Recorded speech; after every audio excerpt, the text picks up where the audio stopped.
je suis Christelle Lissy de la chaîne Académie de la Nouvelle Conscience. Je vais vous parler ici maintenant de la matière, notre rapport à la matière, pour rebondir sur les dires d'un ami, d'une connaissance, il y a peu, il me parlait de quelqu'un qui me disait, oui, j'ai une amie qui se détache, qui vit dans la nature, qui se détache totalement de la matière, mais elle a encore des peurs, etc., etc. Donc je voulais donner ma voix par rapport à ça, parce que pour moi, tout est une question d'équilibre.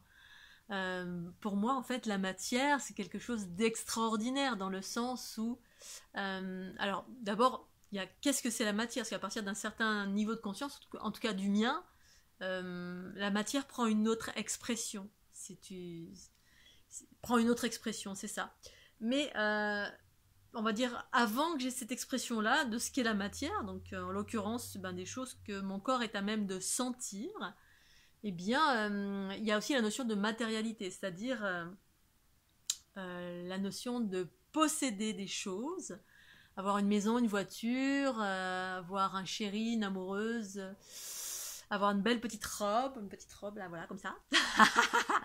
La matérialité, c'est-à-dire s'intéresser aux choses de la matière, des choses qu'on achète par exemple, des possessions, une voiture, un vélo, un bateau, du matériel d'escalade, voilà, y avoir de l'argent pour dépenser plein d'argent pour pouvoir s'acheter plein de matière. Mais pour moi la matière ça sert à faire joujou, à jouer.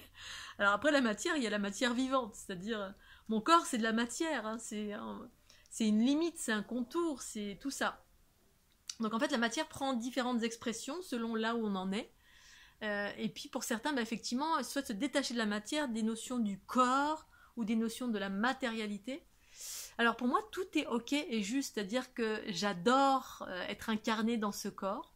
C'est-à-dire que... alors, je vais reprendre des choses depuis le début. Pour moi, la matière, c'est une manifestation de la conscience. Et l'un va avec l'autre. C'est-à-dire sans conscience, il n'y a pas de matière. Voilà. Et puis la matière sans conscience, ça n'existe pas non plus. Parce que, voilà, là, pour moi, on va vers l'androgyna. L'équilibre des polarités, c'est justement l'esprit et la matière. La conscience et la matière ensemble ne font plus qu'un. Et du coup, la vie prend son sens. On vit véritablement. Et ce qui se modifie, c'est la souffrance. C'est-à-dire la souffrance qui va avec cette notion de matière, en lien avec tous nos engrammements, avec l'ego, avec l'attachement. C'est ça qui fait toute la différence. Alors, c'est-à-dire que, de mon point de vue, je peux avoir des possessions, dans le sens où... Alors, possession, c'est un mot justement relatif à l'ego. Je possède. Oh, c'est à moi.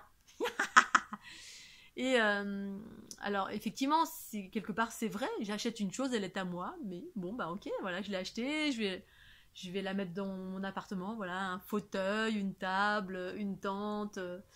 une lampe, bref, j'ai acheté pour construire mon confort qui correspond à mes aspirations, qui correspond à mon besoin de sécurité, de confort, de bien-être à travers de la matérialité. Donc ça peut être n'importe quoi, ça peut être une maison, une caravane, un château, une hutte, un carter, on s'en fout. C'est de la matière. Et la matière, c'est la manifestation de la conscience. Et c'est chouette, c'est super. Là où commencent les ennuis, c'est quand on y est attaché au point de ne plus pouvoir s'en détacher. Et là, ça crée un déséquilibre. C'est-à-dire si demain, la matière, ma matière, donc ce à quoi je suis attachée, c'est-à-dire que j'ai créé un lien, un attachement tel que du jour au lendemain où je perds tout ça, eh bien, je vais me sentir démunie. C'est-à-dire que je vais être complètement... j'ai plus de matière, j'ai plus rien. Et en fait, on a délocalisé la vie dans la matière. C'est ça le déséquilibre qui a eu lieu pendant l'ère patriarcale, qui était parfaitement juste, parce que justement on était à l'extrême opposé dans la matière, la séparation, la limite, le corps, la densité, voilà, au même titre que dans les enseignements spirituels, tous les enseignements spirituels patriarcaux sont reliés à la matière. On est à l'extérieur, on veut sauver, on veut aider les gens pour les guérir, et en fait, voilà... Où, par exemple, les gourous, les maîtres spirituels sont considérés à partir du moment où il y a une manifestation dans la matière. voilà, quelqu'un qui tord une cuillère, oh là là, c'est un être éveillé, il est puissant, même si ça n'a aucun intérêt de tordre une cuillère, bon, c'est une démonstration de pouvoir, mais après, ça fait quoi? Donc on est encore là dans des attentes de la matière, je crois ce que je vois, les aspects tangibles d'une chose, du concret, le terre à terre, voilà, et donc on y attache une grosse importance, et c'est cet attachement, cette grosse importance en rapport avec la matière qui fait que ça crée un déséquilibre, c'est-à-dire qu'on a mis de côté la conscience. Et la conscience, c'est quoi? Eh bien, c'est un autre aspect de notre être qui est à l'origine de la matière. Et du coup, quand les deux sont équilibrés, eh bien, on peut parfaitement vivre la matière. Demain, j'ai plus rien. Bon, voilà, c'est pas grave. C'est comme quand on décède, eh bien, le corps se dissout et retourne à la terre, mais la conscience survit parce que c'est l'origine de la conscience. C'est ce qui est à l'origine de la matière, l'information, et ensuite cette information se manifeste manifeste une forme, voilà, un arbre, un chat, un chien, où voilà, on a créé, nous êtres humains, parce qu'on est des créateurs, on est des déesses dieux en manifestation, on a créé des objets, de la matière, pour notre confort, et voilà, et c'est super. C'est dès lors où on y a attaché farouchement que là, ça crée du déséquilibre. Au même titre que... Non, voilà, c'est tout, je voulais dire autre chose, je m'en souviens plus. Donc en fait, pour moi, c'est un équilibre entre les deux. C'est-à-dire que je peux être dans un château, une maison avec une piscine, n'importe quoi, je peux avoir plein d'abondance au niveau de la matière. Bien, c'est ok, dès lors où je n'y suis pas attachée. Si demain on m'enlève ça, eh ben je vais me dire, ok, d'accord, c'est pas grave. Voilà, je vais pas y être accrochée. C'est comme ça, en fait, quand on décède, finalement, on regrette parce que pour nous, quand on est vraiment très, très terre à terre et dans l'aspect patriarcal de l'individu, je vais rapprocher le plan. Voilà. Eh bien, justement, on est tellement accroché qu'on n'arrive pas à se défaire de la matière. Parce que la matière, pour certaines lignées patriarcales, la plupart, eh bien, on veut faire perdurer la matière, on veut l'éternité à travers la matière. Alors, je peux comprendre, mais on fait des recherches de la matière par la matière. C'est comme les guérisseurs, eh bien, on guérit la matière par la matière. Alors, c'est un impact, mais c'est pas l'unité. C'est-à-dire qu'on est en quête d'éternité, mais en utilisant la matière. alors que pour moi, ce qui amène vers l'éternité et une forme de régénérescence, c'est l'abandon, c'est l'inverse, c'est l'abandon, c'est l'accueil qui permet l'ouverture de la conscience, et cette conscience amène à embrasser le corps, équilibrer les polarités, donc embrasser le corps physique. Physique, pour moi, c'est le principe masculin, c'est l'inverse de ce qui est expliqué dans les enseignements patriarcaux. Et donc en cela, ça remet en route un équilibre entre le corps et l'esprit, et on engage là maintenant les processus de régénérescence via la conscience qui reprend sa juste place et qui permet tout simplement la régénérescence du corps dans une certaine mesure. Voilà. Pour le moment, j'ai pas encore 2000 ans, 3000 ans, 4000 ans, mais peut-être que sur d'autres plans, oui. Mais en même temps, voilà, ce cycle de tout ce qui est en lien avec cette matière, eh bien pour moi c'est ok. Pour moi c'est que des jouets, c'est des jouets avec lesquels je joue. Voilà. Puis un jour le jouet se casse, c'est pas grave, je le remplace. et voilà. Et c'est comme l'argent. L'argent c'est fait pour circuler. Dès que j'ai un peu d'argent, vite, oh super, j'ai de l'argent, je vais pouvoir aller m'acheter un gâteau, je vais pouvoir aller m'acheter ça et ça. Et c'est un pur plaisir, c'est du mouvement, c'est de la fluidité, c'est des jouets, tout ça. Quand il n'y a pas d'argent, c'est pas grave, je peux me contenter de peu. En fait, je peux être tout et rien à la fois, c'est-à-dire être dans l'exubérance et l'abondance de tout. Dans ma vie, j'ai eu des jobs qui me permettaient d'avoir beaucoup d'argent. Voilà, et j'ai profité à fond, je fais des voyages et tout, puis finalement, j'ai tout abandonné. Eh bien, avec très peu, je peux faire la même chose aussi. D'une façon différente, mais la même chose quasiment, voilà, avec pratiquement rien, mais avec des notions différentes. C'est-à-dire, il y a moins de contrôle, il y a plus d'abandon, et puis du coup, voilà, je peux avoir 2000 euros, 3000 euros par mois, et puis me dire, bon allez, je pars en voyage, super. Bon, faut avoir du temps aussi. Voilà, je pars en voyage, et puis je peux m'offrir aller dans tous les endroits de luxe, voilà, m'offrir un hôtel de luxe avec piscine, ou alors un bed breakfast qui correspond à mes aspirations au bord d'une rivière ou sur un lagon comme à Bora Bora. Voilà, waouh, j'ai de l'argent, super, c'est fait pour ça, se faire plaisir. Et puis du jour au lendemain, j'ai plus d'argent. Oh mince, très malheureux. Bon, bah, j'ai expérimenté les deux aspects. Et ben, j'arrive à faire quasiment la même chose. C'est-à-dire, alors, parce que ça a été de mon propre choix, voilà, aussi, cette expérience d'abandon de tout, parce que j'ai écouté ma guidance. Et ben, je suis partie l'année dernière, puis encore là récemment.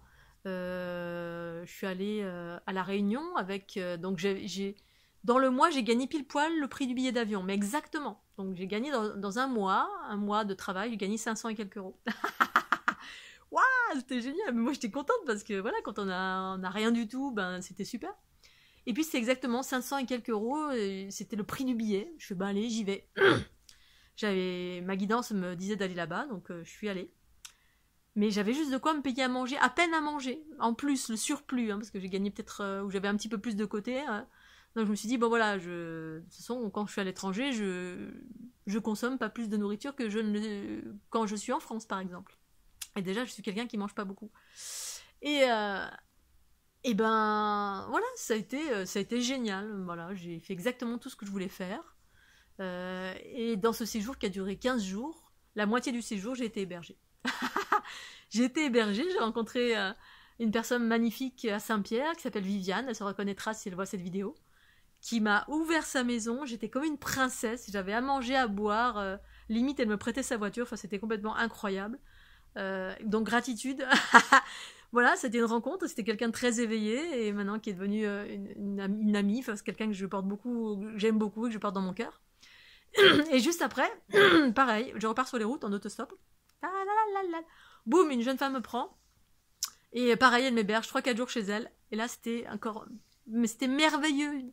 Une maison, mais c'était un paradis. Et là, pareil, on fait un barbecue. Elle m'ouvre sa maison, elle m'offre à manger. On fait un festin. Enfin, c'était un lieu magique. Et voilà. Et ben voilà. Et j'ai rien demandé. J'étais en mode gratitude. Je pars comme ça sur les chemins. Je dors dehors.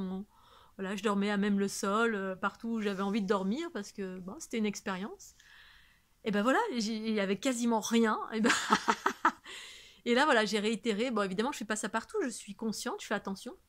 Mais la matière, je la fais advenir différemment. Comme ici, le lieu où je suis, ben, j'avais rien, je vivais dans mon camion, j'avais besoin d'un endroit où habiter parce que il était venu à un moment donné, à force d'être nomade dans mon camion, ben, j'ai eu envie d'avoir un ancrage pour différentes raisons. Bah, à peine j'avais formulé ça, je choisis ici maintenant un ancrage, boum, il y a tout qui s'est ouvert. Et puis je l'ai créé de A à Z avec quasiment rien, avec de la récupération, j'ai récupéré des choses au bord des routes, on m'a donné, j'ai été dans les déchetteries où j'ai récupéré plein de trucs, mon canapé, enfin tout ce que j'ai, tout ce qui est là, tout ce qui est ma porte magnifique là, je sais pas si on la voit, on la voit peut-être pas, ma porte magique, haha, superbe porte magique, bref, tout ça a été créé avec quasiment rien. J'ai créé un monde merveilleux, qui est devenu un espace merveilleux, rempli de mon énergie, avec rien. C'est de la matière, mais j'avais pas beaucoup d'argent. Donc voilà, tout est possible en fait, c'est juste une façon d'appréhender les choses différemment, avec détachement aussi. Je suis passée dans un stade où j'avais rien, mais ça a été un choix, tout abandonner. Et puis de réduire les choses au minima, c'est-à-dire mon camion, parce que ça répondait à un besoin de liberté, un camion en autonomie. Voilà, j'ai toujours rêvé d'être autonome. N'ayant pas réussi à être autonome, parce qu'en fait l'idée à la base, quand je rêvais d'être autonome, j'étais en couple. Et puis au bout de quelques années, je me suis rendu compte que la personne avec qui je vivais n'avait pas du tout les mêmes aspirations que moi. Elle me faisait croire qu'elle avait les mêmes aspirations, mais pas du tout. Parce que moi, depuis toujours, chercher un lieu pour être autonome, une maison avec un panneau solaire, récupération des eaux de pluie, émancipation des lobbies, des gros lobbies, EDF, électricité, eau, etc. D'avoir un puits, etc. Et puis, comme ce rêve ne s'est pas réalisé à deux, eh bien, j'ai réalisé toute seule, comme une grande, à ma façon. Et voilà, et je suis passée par un abandon de plein de choses, de cette notion de matière, mais pour moi, la matière, ça a toujours été quelque chose d'extraordinaire, mais ça doit pas être quelque chose qui devient, auquel on est attaché au point de souffrir quand cette chose disparaît, voilà, et d'être complètement souffrant et en manque et en mode Calimero parce qu'on n'a pas de la matière. La matière, on peut la faire advenir différemment, d'une façon différente. Et puis voilà, ça peut aller et venir, ça peut, un jour j'ai ça, et quand j'en ai marre, je vais le donner, ou Mais pourtant, voilà, j'ai plein de choses. Hein. Je suis quelqu'un qui adore les fringues. Dans ma famille, on est des filles, on adore les habits, les fringues, parce que je trouve ça génial. J'adore les fripes, j'adore, je suis très... Mais parce que ici, dans la région, on peut s'acheter des choses pour 3 francs 6 sous, et c'est parfaitement juste. Et je suis arrivée dans cette région, bah, ça a été parfaitement juste, parce que du coup, bah, j'ai pas beaucoup d'argent. Voilà, je bénéficie encore du RSA, parce que je suis pas quelqu'un qui court. Voilà, j'aime bien, mais je garde un équilibre entre l'esprit et la matière. Je veux que ce soit juste pour moi et pour les autres dans mon activité. Donc je fais pas du ultra business. Je veux que ce soit juste.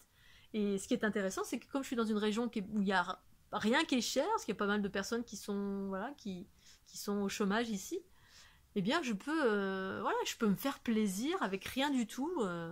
Voilà, tous les dimanches, je vais à mes petites fripes, m'achète un petit pantalon à 3 euros, et c'est juste le bonheur. Et voilà, et j'ai un petit loyer, et voilà, et tout est dans l'équilibre, tout est parfait, et puis je vais garder ces affaires-là pendant X temps, pendant je sais pas combien de temps, le temps que je les aime, j'aime, je garde, jusqu'au jour où j'en ai marre, puis je vais tout donner. Et puis après, je renouvelle, puis voilà, c'est un perpétuel renouvellement. Ça circule, voilà, après on peut garder le temps qu'on veut. Mais ça circule à un moment donné, j'en ai marre, je donne, voilà. Mais sinon, j'ai des armoires qui sont remplies de fringues parce que je les aime, j'ai de l'amour pour la matière. Comme j'ai de l'amour pour mes tables, pour mes tableaux, et puis le jour où j'en ai marre, boum, hop, ça circule et on passe à autre chose.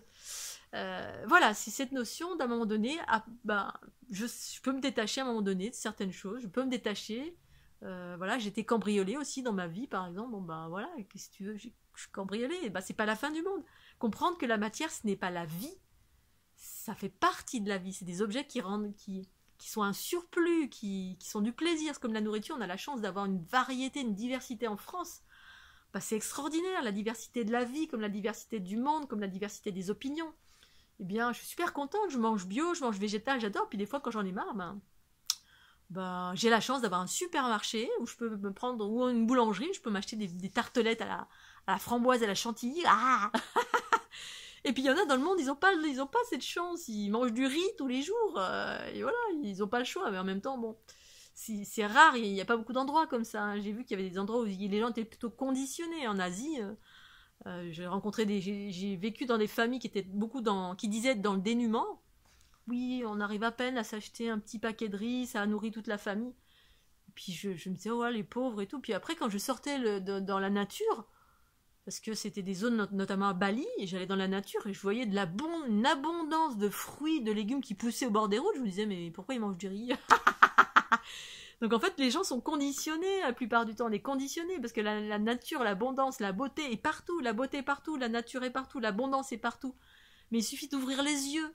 Voilà, évidemment, si tu veux un château et puis tu veux une Ferrari, ben oui, c'est compliqué, parce que c'est des signes extérieurs de richesse, c'est de la matérialité qui a été créée, ben, et puis on a mis des prix complètement exorbitants, ben, mais en même temps, bon, ben voilà, si t'as les moyens de t'acheter une Ferrari, super, mais si t'as pas les moyens, ben faut pas que ça te rende malheureux.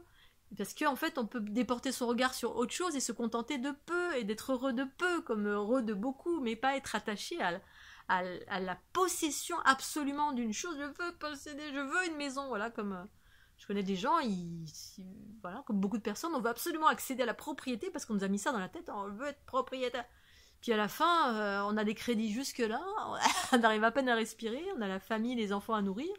Puis finalement, ben, on s'éclate pas dans la vie, parce que pour moi, la vie, c'est les expériences aussi. Moi, ça en est une expérience, hein, mais c'est la mouvance, c'est voyager, c'est aller au resto, c'est aller au ciné, c'est aller dans la nature, c'est faire du sport, c'est faire tout ce qu'on a envie. Bon, ben voilà, on nous a mis des cadres qui sont des cadres de la réussite, des cadres de possession de certaines choses qui sont des signes extérieurs de richesse et de réussite, et qui au final, des fois ça rend pas forcément heureux, surtout quand on y est accroché férocement, que toute sa vie on va payer un crédit en mangeant de l'herbe tous les jours, parce qu'on n'a plus assez de sous pour acheter à manger, pour donner à manger à ses enfants. Moi j'ai vécu ça. Bon, j'ai jamais manqué de nourriture, mais j'ai vécu l'état d'esprit de mes parents qui disaient, bon, on n'arrive pas à joindre les deux bouts. Bon, ouais, c'était chaud, les fins de mois, elles étaient dures, quoi. Et beaucoup de gens, c'est ça, mais si on relativise toute cette matérialité, puis que vous allez dans la nature, vous allez dans un autre pays, puis vous construisez quelque chose de différent, vous abandonnez tout, vous vivez dans une caravane, bref, on relativise, et puis on on fait advenir de l'abondance et de la matérialité différemment, en abandonnant tous ces critères, ces accroches à ces signes extérieurs de richesse et de réussite qui sont engrammés en nous par les mécanismes patriarcaux, qui dit qu'il faut avoir une belle maison, ou plein de maisons, etc. Bon, après, ça peut, hein, on peut être très jeune, se dire, bon allez, je vais me mettre à l'abri du besoin, je vais être rentier tout de suite, ouais, j'aimerais bien moi aussi avoir des revenus passifs, savoir exactement, on sait exactement ce qu'on veut, comment on le fait, etc. Mais pas au détriment, faut pas que ça vous fasse souffrir et que ça vous mette comme ça à la gorge, le couteau sous la gorge, et vous empêcher de vivre dans la fluidité, la joie, la bonne humeur, et de vivre pleinement plein de choses dans le quotidien sans être complètement accroché, attaché à cette matérialité qui a été un peu déséquilibrée, qu'on est en train de remettre dans une notion plus équilibrée via la conscience qui donne des nouveaux curseurs.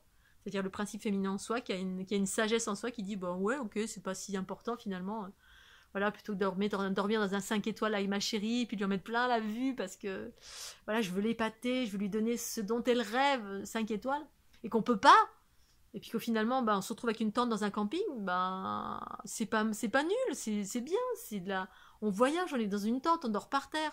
Voilà, je vois des gens en ce moment qui sont en train de changer leur fusil d'épaule, et puis finalement le bonheur, c'est pas forcément les 5 étoiles et la Ferrari et voilà, tous ces trucs qui finalement, c'est du bling bling, mais en même temps, pourquoi pas, pour moi, si on a les moyens, super, mais si j'ai pas les moyens, c'est pas grave, je vais pas être attaché à ça du tout.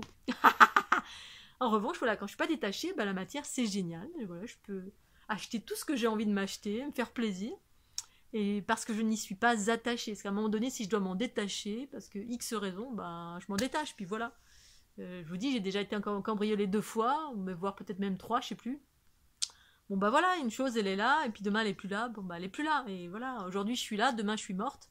Mon corps, je vais pas m'y attacher, mon corps, mais c'est ce qui fait que justement on peut pas partir de l'autre côté, parce que mon corps, parce qu'il y a des souffrances, parce qu'on est accroché, c'est l'ego qui est accroché, toutes les croyances, les conditionnements reliés à cette matérialité, où on était un peu dans le déséquilibre, c'est-à-dire trop accroché. On peut être un petit peu, mais pas trop.